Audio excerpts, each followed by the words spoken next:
begin.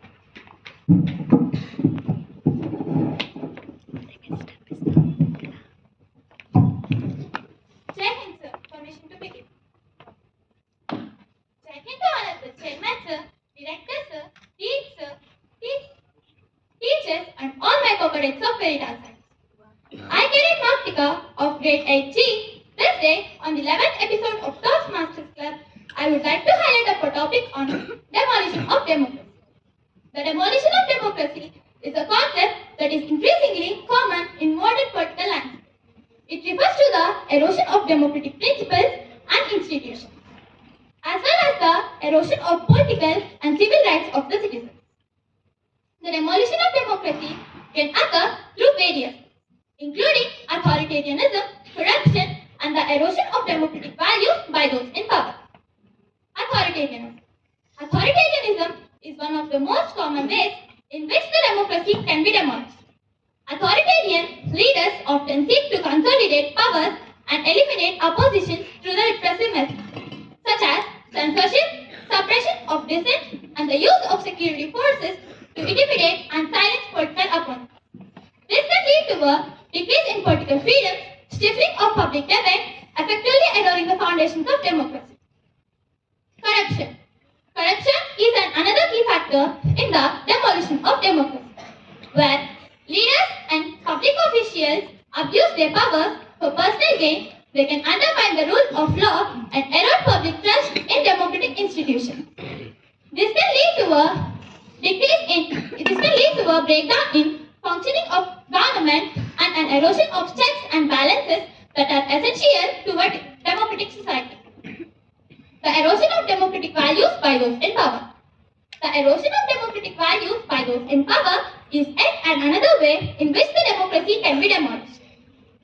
When leaders and public officials fail to uphold the principles of democracy, such as the protection of minority rights and the rule of law, they can contribute to the weakening of democratic institutions and the erosion of political and civil rights of the citizens. The demolition of democracy has a serious consequences for society as a whole. It can lead to a decrease in political freedoms, an increase in corruption, and the breakdown in the rule of law. This can lead to a decrease in political freedoms as well as the contributing to the political and civil rights of the citizens. There are several steps that can be taken to prevent the demolition of democracy. First and foremost, it is essential for citizens to uphold the principles of democracy and the protection of uphold the principles of democracy and hold their leaders accountable for their actions. This means actively participating in the political processes such as voting and demanding transparency and accountability from those in power.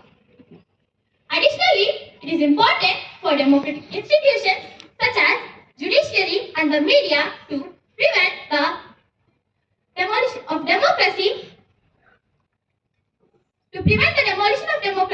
and the protection of minority rights and the political and civil rights of the citizens.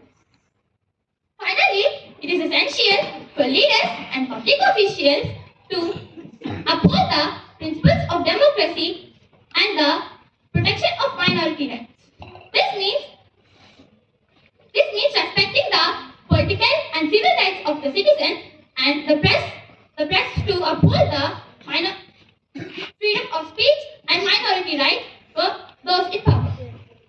In conclusion, I would like to say that the demolition of democracy has a serious consequences for society as a whole.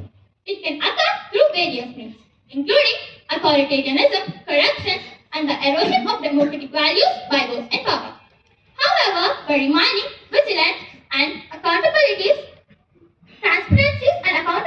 from those in power, it can easily prevent by the leaders and public officials who are participating in the demolition of democracy. This I conclude my speech. Thank you and Jai Hind.